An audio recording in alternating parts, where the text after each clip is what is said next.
नमस्कार मित्रांनो, YCMU Nashik, Yashwantrao Chavan Maharashtra open university Nashik यांचे शैक्षणिक वर्ष 2024-2025 विविध कोर्सेसचे ॲडमिशन ऑनलाईन सुरू झालेले आहेत।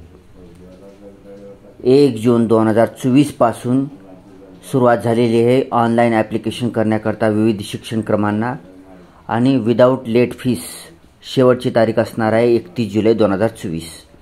ह्याचे व्हिडिओ आपण गेले 3 दिवस आपल्या चॅनलवर बघितलेले आहेत। आज आपण यशवंतराव चव्हाण महाराष्ट्र ओपन युनिव्हर्सिटीमध्ये चालू असलेल्या MA एज्युकेशन या कोर्सविषयी माहिती घेणार आहोत, त्याचे प्रॉस्पेक्टस पाहणार आहोत। तर सुरुवातीला आपल्याला काय करायचं आहे, ब्राउझरवर टाईप करायचं आहे YCMOU.digital-university। Okay, digital university, digital university .ac। ठीक आहे।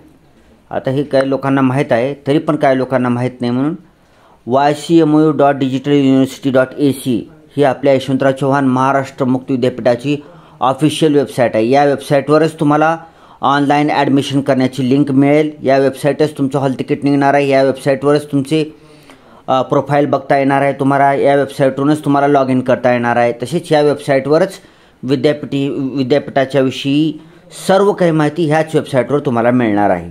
ठीक आहे।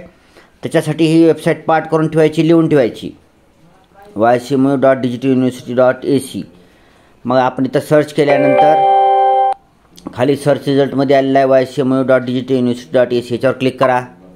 ओके, क्लिक केल्यानंतर आता आपल्याला ॲडमिशन करायचं आहे। ठीक आहे, प्रवेश घ्यायचा आहे, त्याच्यामुळे आपल्याला ॲडमिशनच्या ठिकाणी जावं लागेल। ॲडमिशन कुठं आहे, येत आहे, हे घ्या ॲडमिशन। ओके ओके, आता आपण ॲडमिशनच्या इथे आलेलो आहोत। हे बघा तुम्ही 2024-25ची ऑनलाईन ॲप्लिकेशन करण्यासाठी ऑनलाईन ॲडमिशन करायची प्रक्रिया चालू झालेली आहे। हे काय, हे नोटिसेस वगैरे आपण गेले काल, परवा, तेरवा 3 दिवस आपण नोटिफिकेशन वगैरे पाठवले, आपल्या यूट्यूब चॅनलवर टाकलेलं आहे, ते पाहून घ्यायचे तुम्हाला। ठीक आहे। आता आपण प्रॉस्पेक्टस बघणार आहोत MA एज्युकेशनचं, म्हणून इथं कोपऱ्यामध्ये हो का प्रॉस्पेक्टस 2024-25वर क्लिक करूया। क्लिक केल्यानंतर इथे पाहायचं आपल्याला वरी PG डिग्री लेवल प्रोग्राम्स, त्याच्यामध्ये MA शिक्षणशास्त्र, त्यालाच आपण इंग्रजीमध्ये MA एज्युकेशन म्हणतो। त्याचा प्रोग्राम कोड आहे M83। तर त्याच्या पुढे क्लिक हिअर, ही जी लाल कलरची लिंक आहे त्याच्यावर क्लिक करायची आपल्याला। ठीक आहे, नको आता याच्या पुढे क्लिक करायचं आहे। ओके, आता PDF मध्ये ओपन होते ही, यस। हां, तर ही आहे यशवंतराव चव्हाण महाराष्ट्र मुक्त विद्यापीठ नाशिक, शिक्षणशास्त्र विद्याशाखा, MA शिक्षणशास्त्र, त्याला आपण MA एज्युकेशन म्हणतो इंग्रजीमध्ये। शिक्षणक्रम 2024 ते 2026, 2 वर्षाचा शिक्षणक्रम आहे हा, 2024 ते 2026। ठीक आहे। कोर्स कोड आहे M83। माहिती पुस्तिका आहे, माहिती पुस्तिकेलाच आपण इन्फॉर्मेशन बुलेटिनसुद्धा म्हणतो इंग्रजीतून, इन्फॉर्मेशन ब्राउचरसुद्धा म्हणतो किंवा हँडबुकसुद्धा म्हणतो। ठीक आहे। शैक्षणिक वर्ष 2024 ते 26। आता मी जरा फास्ट घेतो, व्हिडिओ खूप मोठे होत आहे आपले, तुम्ही माहिती वाचून घ्यायचं आहे। व्हिडिओचं प्रीमियर संपल्यानंतर दुबारा व्हिडिओ चालू करायचं। चालू केल्यानंतर व्हिडिओच्या सेटिंगमध्ये जायचं, तिथे क्वालिटीच्या पुढे क्लिक करायचं, खाली ॲडव्हान्स्डमध्ये जायचं आणि 1080p किंवा त्याच्यापेक्षा हायर रेझोल्युशनमध्ये व्हिडिओ पाहायचं। त्याच्यामुळे तुम्हाला असं झूम करता येईल, व्हिडिओमधली माहिती झूम करून पाहता येईल। तसेच व्हिडिओतले जे बारके बारके अक्षर आहेत तीसुद्धा तुम्हाला डिजिटलमध्ये दिसतील, चांगले सुस्पष्ट वाचता येतील असे दिसेल। ठीक आहे, सुरू करूया। पेज नंबर 2 कुसुमाग्रजांनी लिहिलेलं विद्यापीठ गीत आहे। ठीक आहे। पेज नंबर 3 वाचून घ्या तुम्ही, आणि तुम्हाला डाउनलोड कसं करायचं ते पण मी सुरुवातीला सांगितलेलं आहे। काही आपले मित्र वगैरे म्हणतात की मला की सर डाउनलोड करून ही द्या, PDF पाठवा। आता आपलं WhatsApp चॅनल चालू होणार आहे लवकरच, तसे टेलिग्राम चॅनल पण चालू होणार आहे। थोडंसं मला इतर काम असल्यामुळे ते आपण सध्या चालू करत नाही, त्याचा लोड आणखी जास्त वाढतो म्हणून हळूहळू चालू होणार आहे ती. तेव्हा मी तुम्हाला PDF प्रोव्हाइड करेल. सध्या तर तुम्हाला एक तर स्वतः PDF डाउनलोड करायची तुम्हाला पद्धत सांगितली आहे, त्याप्रमाणे डाउनलोड करून मोबाईलमध्ये सेव्ह करून घ्या किंवा व्हिडिओ पहा. त्याच्यामध्ये माझे जी ही आहे मार्गदर्शन बी तुम्हाला मिळेल आणि व्हिडिओमध्ये माहिती पण वाचता येईल. ठीक आहे. ABC ID तुम्हाला तयार करून घ्या म्हणून प्रत्येक व्हिडिओमध्ये मी सांगत आहे. डिजिलॉकरमध्ये जाऊन ABC ID तयार करून घ्यायचा आहे आणि विद्यापीठ ज्यावेळेस आपल्याला ABC ID मागेल तेव्हा आपण त्यांना द्यायचं आहे. ठीक आहे.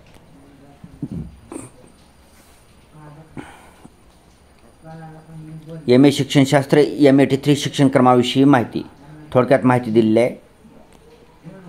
महत्त्वाचे पॉईंट तेवढे घेणार आहे. बाकी पूर्ण PDF तुम्ही डाउनलोड करून वाचायचं आहे. पूर्ण PDF डाउनलोड करून वाचूनच फॉर्म भरायचा आहे. ठीक आहे. अंदाजून फॉर्म भरायला जायचं नाही. ठीक आहे. महत्त्वाचं प्रवेश प्रक्रिया पाहत आहोत आपण.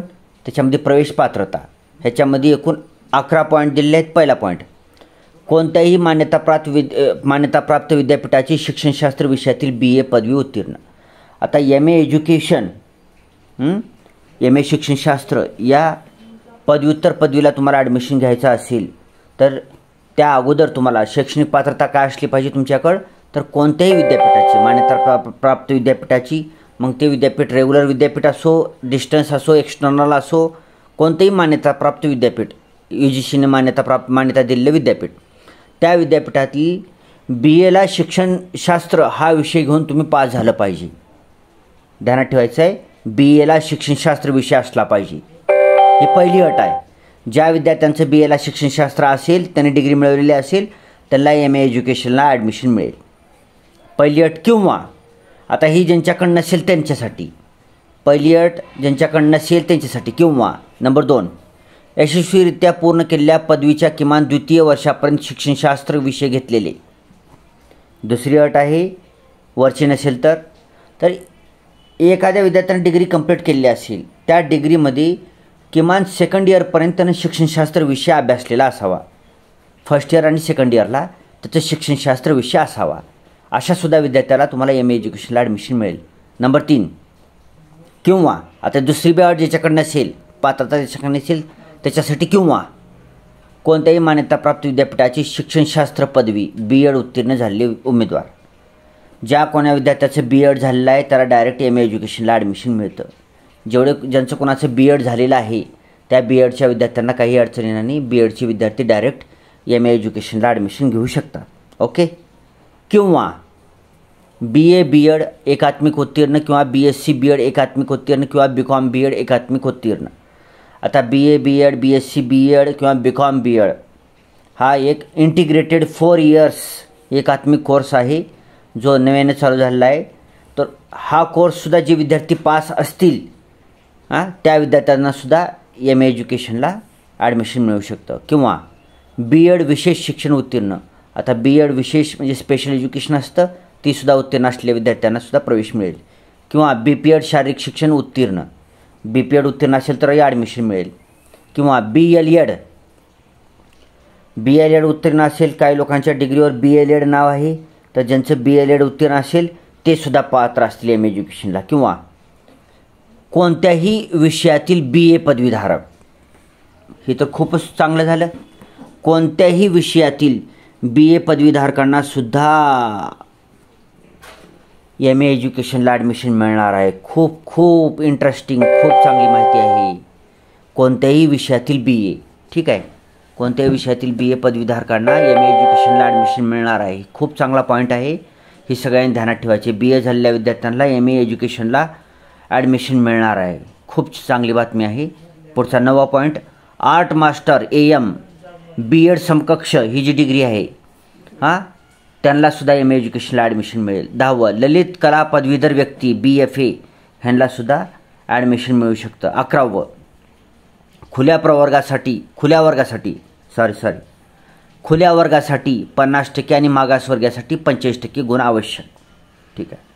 मग जर तुम्हाला आता ही वर्षापैकी कोणती बी डिग्री असेल तुमच्याकडं, तर त्या डिग्रीला तुम्हाला जर तुम्ही ओपन प्रवर्गातले असताल, खुल्या वर्गातले असताल, तर तुम्हाला 50% कंपल्सरी पाहिजे डिग्रीला. आणि जर तुम्ही मागासवर्गीयापैकी असाल तर 45% गुण आवश्यक आहेत तुम्हाला. ठीक आहे. एकूण जागा प्रत्येक अभ्यास केंद्रावर 50 जागा आहेत. प्रथम प्रवेश घेणाऱ्यास प्रथम प्राधान्य देण्यात येईल. आता प्रत्येक अभ्यासक्रमावर 50 जागा आहेत. त्याच्यामुळं ज्यानं पहिल्यांदा ॲडमिशनला जाईल त्याला ॲडमिशन मिळणार आहे. त्याच्यापैकी जर तुमचं निश्चयच असेल तुम्हाला MA एज्युकेशन करायचंच आहे कोणत्याही परिस्थितीमध्ये, तर तुम्ही लवकरात लवकर ॲडमिशन घेतलं पाहिजे, कारण 50च्या वर ॲडमिशन मिळणार नाहीत. ती सेंटर क्लोज होईल. दुसऱ्या स्टडी सेंटरवर तुम्हाला घ्यावं लागेल. तुमच्या जवळच्या स्टडी सेंटर असेल तर तुम्हाला मग तिथं 50 जागा क्लोज झाल्यानंतर ॲडमिशन मिळणार नाही, लांबच्या स्टडी सेंटरला घ्यावं लागेल. ठीक आहे. पुढे शिक्षणक्रमाची संरचना तुम्ही पाहून घ्या. ह्यावेळेस MA एज्युकेशनला जी शैक्षणिक पात्रता लागते ती खूप फ्लेक्झिबल केलेली आहे नी.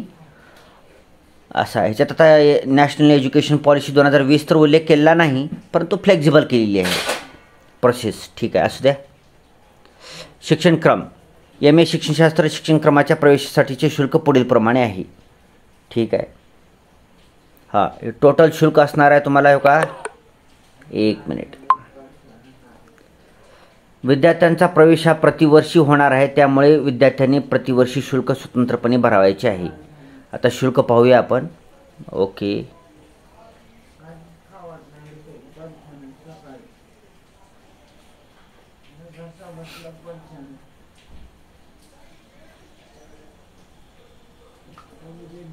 हां, तर मित्रांनो ही जी चार्ट दिसत आहे तुम्हाला ह्याच्यामध्ये प्रथम वर्ष शुल्क आणि द्वितीय वर्ष शुल्क असे दोन्ही शुल्क दाखवलेले आहेत ह्याच्यामध्ये. ठीक आहे. पार्ट A, पार्ट B आणि पुन्हा ती टोटल दाखवलेलं आहे. ठीक आहे. तर त्याच्यामध्ये तुम्ही शेवटचं ही रो बघायचं आहे तुम्ही शेवटचं. ठीक आहे. ह्याच्यामध्ये MA एज्युकेशन MA शिक्षणशास्त्राला प्रथम वर्षाला तुम्हाला 13,560 रुपये शुल्क असेल. त्याच्यामध्ये विद्यापीठ शुल्क बी असेल आणि स्टडी सेंटर शुल्क बी असेल. दोन्ही मिळून विद्यापीठ शुल्क आणि स्टडी सेंटर शुल्क हे दोन्ही मिळून तुम्हाला 13,560 रुपये प्रथम वर्षाला भरावे लागतील. ठीक आहे, प्रथम वर्षाचं. आणि प्रथम वर्ष संपल्यानंतर द्वितीय वर्षाला तुम्हाला 13,550 रुपये भरावायचे आहेत. या अलग अलग भरायचे, दोन्ही एकदाच भरायचं नाही. आता प्रथम वर्षाला प्रवेश घ्यायचे, त्याच्यामुळे तुम्ही काय करायचं, फक्त 13,560 रुपये भरायचे आणि प्रथम वर्षाला प्रवेश घ्यायचं. मग पुढच्या वर्षी 2025-26ला 13,550 रुपये भरून द्वितीय वर्षाला प्रवेश घ्यायचं. ठीक आहे. अलग अलग पैसे भरायचे, पण इथे दाखवले समोर एकत्रित दाखवले. बरं, प्रथम वर्षाचेच पैसे भरायचे, पुढच्या वर्षीचे पुढच्या वर्षी भरायचं. ठीक आहे. 13,560 रुपये प्रथम वर्षाचं शुल्क म्हणजे खूप जास्त आहे. ठीक आहे, शुल्क वाढलेले आहेत, काय करावं. पुढे शिक्षणक्रम शुल्क हे विद्यापीठाने निर्धारित केलेल्या ऑनलाईन पद्धतीने भरायचे आहे. ही शुल्क तुम्हाला 13,560 रुपये ऑनलाईन पेमेंट करायची आहे. ऑनलाईन डेबिट कार्डचा उपयोग करून, डेबिट कार्ड, क्रेडिट कार्ड किंवा इतर ऑनलाईन मेथडचा उपयोग करून करायचा आहे. विद्यापीठाकडून अभ्यासकेंद्राचे शुल्क पाठवण्यात येणार आहे, त्यामुळे अभ्यासकेंद्रावर कोणतेही शुल्क भरू नये. अभ्यासकेंद्राने जादा शुल्काची मागणी केल्यास तातडीने विद्यापीठाकडे लेखी संपर्क साधावा. सांगितलं होतं व्हिडिओमध्ये 13,560 रुपये प्रथम वर्षाच्या फीसमध्ये विद्यापीठ शुल्क अभ्यासक्रम शुल्क दोन्हीही इन्क्लूड केलेला एकत्रित केलेला आहे. त्याच्यामुळे स्टडी सेंटरला वेगळे पैसे द्यायचे नाहीत. स्टडी सेंटरला फक्त आपण ऑनलाईन ॲप्लिकेशन भरलेला फॉर्म आणि ऑनलाईन पेमेंट केलेली फीस ह्याचे फक्त झेरॉक्स प्रती द्यायचे तुम्हाला. झेरॉक्स कॉपी द्यायची आहे तुम्हाला फक्त ॲडमिशन करण्याकरता. 1 रुपयाही द्यायचा नाही, ती 1 रुपयाही, कारण त्यांची जी फीस आहे ती तुमच्या ह्याच्यामध्येच ॲड केलेली आहे, प्रथम वर्षाच्या शुल्कामध्येच ॲड केलेली आहे. ठीक आहे. पुढे कालावधी MA शिक्षणशास्त्र शिक्षणक्रमाची किमान कालमर्यादा 24 महिन्याची आहे, म्हणजे 2 वर्षाचा कोर्स आहे. 2 वर्षाचा कोर्स आहे हा. मूळ शुल्कामध्ये जास्तीत जास्त 4 वर्षे नोंदणी राहू शकेल. या कालावधीत विद्यार्थ्याला अंतिम परीक्षेसाठी 8 संधी उपलब्ध होतील. 4 वर्षानंतर नोंदणी आपोआप रद्द होईल. MA शिक्षणशास्त्र हा 2 वर्षाचा कोर्स आहे. फर्स्ट इयर 12 महिने, सेकंड इयर 12 महिने. ठीक आहे. असं 24 महिने म्हणजे 2 वर्षाचा कोर्स आहे. 2 वर्षाचा कोर्स असला तरी 2 वर्षात तुम्ही पास झालात तर ठीक आहे. 2 वर्षात जर पास होईना गेलात, तुम्ही फेल झालात, तर तुम्हाला 4 वर्षापर्यंत 4 वर्षापर्यंत 4थ्या वर्षापर्यंत तुम्हाला हा शिक्षणक्रम अभ्यासक्रम पूर्ण करण्याची संधी विद्यापीठाने दिली आहे. 2 वर्षाचा कोर्स 4 वर्षात संपूर्ण संपलाच पाहिजे. 4 वर्षात तुम्ही पास झालंच पाहिजे. आणि जर तुम्ही 4थ्या वर्षी हा कोर्स जर पास होईना गेलात तर तरीसुद्धा काळजी करायची गरज नाही. तुम्हाला रजिस्ट्रेशनची फीस भरावी लागेल. विद्यापीठाकडं ऑनलाईन रजिस्ट्रेशनचं एक लिंक राहते, त्याच्यावर जाऊन तुम्ही 4 वर्ष झाल्यानंतर रजिस्ट्रेशनचं तुमचा PRN नंबर वगैरे टाकून फीस भरून टाकायची. फीस भरून टाकून तुमचे जेवढे विषय राहिले त्याचा पुनर्परीक्षार्थी अर्ज भरायचा आणि परीक्षा देऊन तुम्ही डिग्री पास होऊन जायची. ठीक आहे. शक्यतो 2 वर्षातच पास होऊन जावा, होईना गेलं तर 4 वर्षापर्यंत पास होता येईल. 4 वर्षात बी होणार तर रजिस्ट्रेशन फॉर्म भरायचा आणि जे विषय राहिले त्यांचा पुनर्परीक्षार्थी फॉर्म भरायचा. म्हणजे रजिस्ट्रेशनची फीस तसेच पुनर्परीक्षार्थी फॉर्म, रिपीटर फॉर्म असे 2 फीस भरून तुम्हाला मग परीक्षेला बसता येईल आणि जी विषय काढायचे असतील ती काढता येतील. ठीक आहे. माध्यम, या शिक्षणक्रमासाठी पुरवण्यात येणारे सर्व अध्ययन साहित्य मराठी माध्यमातून असेल, मात्र उत्तरे लिहिण्यासाठी परवानगीने हिंदी व इंग्रजी यापैकी एका माध्यमाचा वापर करता येईल. परीक्षेच्या प्रश्नपत्रिका मात्र मराठी व इंग्रजीतच उपलब्ध होतील. त्यातील मराठी प्रश्नपत्रिका कायद्यानुसार वैध मानण्यात येतील. ठीक आहे. तुम्हाला जे अध्ययन साहित्य येणार आहे, जी पुस्तकं वगैरे येणार आहेत ती हीच आहे, मराठी माध्यमातूनच आहेत. ठीक आहे. मग तुम्हाला जर इंग्रजी माध्यमातून उत्तर लिहायचं असेल, इंग्रजी हिंदी माध्यमातून, तर तुम्हाला परवानगी घ्यावी लागेल विद्यापीठाची. पुढे अध्ययन साहित्य सन 2023 ते 25 तुकडीपासून NEP 2020च्या आधारे नवीन अभ्यासक्रम रचना करण्यात आलेली आहे. त्यामुळे मुद्रित ऑनलाईन अध्ययन साहित्य उपलब्ध होईल. ऑनलाईन तर तुम्हाला आता हार्ड कॉपी केव्हा येईल हे सांगितलेलं नाही, ऑनलाईन तुम्हाला वेबसाईटवर मिळेल. ठीक आहे. शिक्षणक्रमाची संरचना हे बघून घ्या, कोड वगैरे आहेत, तुम्हाला कोणकोणते पेपर्स आहेत अभ्यासक्रमासाठी हे पाहून घ्या. ठीक आहे. या शिक्षणक्रमाचे अनिवार्य, वैकल्पिक, संशोधन पद्धती, संशोधन कार्य, क्षेत्रीय आणि आंतरवासिता असे 5 भाग पडतात. हे वेगवेगळे भाग बघून घ्या. खूप व्हिडिओ मोठा होतो त्याच्यासाठी थोडंसं ही मी वाचायचं टाळतो आहे. हे सगळे पेपरची नावं आहेत. सेमिस्टर पॅटर्न असणार आहे, त्याच्यामुळे तुमची परीक्षा दिवाळीला होईल, विंटर एक्झाम होईल, पुन्हा समर होईल, पुन्हा विंटर होईल, पुन्हा समर होईल, 4 सेमिस्टरमध्ये होईल. ठीक आहे. पटापट पाहून घ्या. मूल्यमापनाची प्रक्रिया बघून घ्या. ते आता सांगत बसत नाही मी, पूर्ण वाचून घ्यायचं आहे तुम्हाला.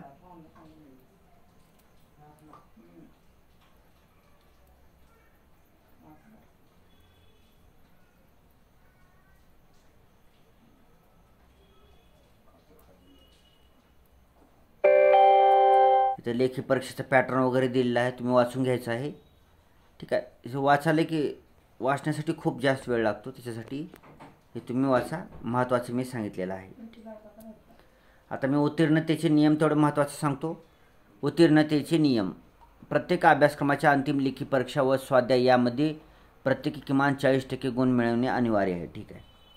जे तुम्ही स्वाध्याय देणार आहात, गृहपाठ देणार आहात, त्याच्यामध्ये बी 40% पास पाहिजे आणि अंतिम लेखी परीक्षेत युनिव्हर्सिटी एक्झाममध्ये सुद्धा 40% पास पाहिजे. लघु शोध प्रबंध उत्तीर्ण होण्यासाठी किमान 50% गुण मिळवणे अनिवार्य आहे. तसेच मौखिक परीक्षेत 50% गुण मिळवणे अनिवार्य आहे. लघु प्रबंध बी शोध प्रबंध येणार आहे त्याला 50% आणि मुलाखतीला 50% असतील. क्षेत्रीय कार्याने आणि आंतरवासितेला 50% अनिवार्य असतील. पास होण्यासाठी संपूर्ण शिक्षणक्रम यशस्वीरित्या पूर्ण करण्यासाठी किमान हे सगळेच गोळा करून टोटलमध्ये तुम्हाला 50% मार्क असावे लागतील पास होण्यासाठी. 50%ला पास आहे. ठीक आहे. परिशीलन समिती, रिव्हॅल्युएशन कमिटी, सर्व MA शिक्षणशास्त्र अभ्यास केंद्रावर संशोधन अहवाल मूल्यमापन व मौखिक परीक्षा झाल्यानंतर सर्व अहवालांची विद्यापीठात एकत्रितरित्या परिशीलन समितीकडून परिशीलन करण्याबाबतचा निर्णय विद्यापीठाच्या वैधानिक परिषद समित्याद्वारे मान्य केला जाते. त्यानंतर विद्यार्थ्याचा अंतिम निकाल जाहीर केला जाईल. मूल्यमापनाबाबतची सविस्तर माहिती तुम्हाला अभ्यास केंद्रावर कळेल. हे बाकीचं आहे, मिळेल. ठीक आहे. आता हे बाकीचे नियम वगैरे आहेत ते तुम्हाला पाहून घ्यायचे आहेत. थोडे ह्यावेळेस नियम स्ट्रिक्ट केले आहेत विद्यापीठाने. ठीक आहे. ही सगळी माहिती पाहून घ्यायची आहे. खूप मोठा व्हिडिओ होतो नाही तर.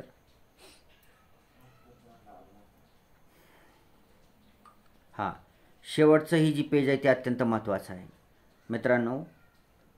15 जुलै 2016च्या ह्या सरकारी कागदपत्रानुसार GR नुसार MAडच्या समकक्ष MA एज्युकेशनला करण्यात आलेलं आहे. जर MAड तुम्हाला करता आलं नसेल तर तुम्ही MA एज्युकेशन केलं तरी चालेल. MAड is equal to MA education. M A education ही डिग्री एम एडच्या समकक्ष मानली गेली आहे आणि ती त्याचं परिपत्रक हे काय तर तुम्हाला समोर दिसते, हे वाचायचं आहे तुम्हाला. तसेच NCTE जी आहे, national council for teacher education, त्या NCTEच्या 28 नोव्हेंबर 2014च्या अधिसूचनेनुसार एम ए एज्युकेशनला एम एडच्या समकक्ष मानावे असे त्याच्यामध्ये लिहिलेलं आहे. हे वाचून घ्या. GR NCTEच्या वेबसाईटवर सुद्धा तुम्हाला 28 नोव्हेंबर 2014चा GR मिळेल. त्याच्यामध्ये एम एडच्या समकक्ष एम ए एज्युकेशनला केलेलं आहे. ठीक आहे. जर तुम्ही रेग्युलरमध्ये एम एड तुम्हाला करता येत नसेल आणि तुम्ही मुक्त विद्यापीठातून डिस्टन्समधून एम ए एज्युकेशन केलं तर तुम्हाला एम एडच्या बरोबर समकक्ष धरलं जाईल, समान धरलं जाईल. ठीक आहे मित्रांनो. व्हिडिओ जर चांगला वाटला असेल तर व्हिडिओला लाईक करायला विसरायचं नाही. चॅनलला सबस्क्राईब केलं नसेल तर सबस्क्राईब करायचं आहे. तुमच्यासाठीच व्हिडिओ बनवत आहे मी, त्याच्यामुळे चॅनलला सबस्क्राईब केल्यानंतर तुमचाच फायदा होणार आहे. तर चॅनलला सबस्क्राईब करायला विसरायचं नाही आणि आपल्या मित्रमैत्रीण गरजू व्यक्तीपर्यंत हा व्हिडिओ शेअर करायचा आहे. Thanks for watching. Vande Mataram.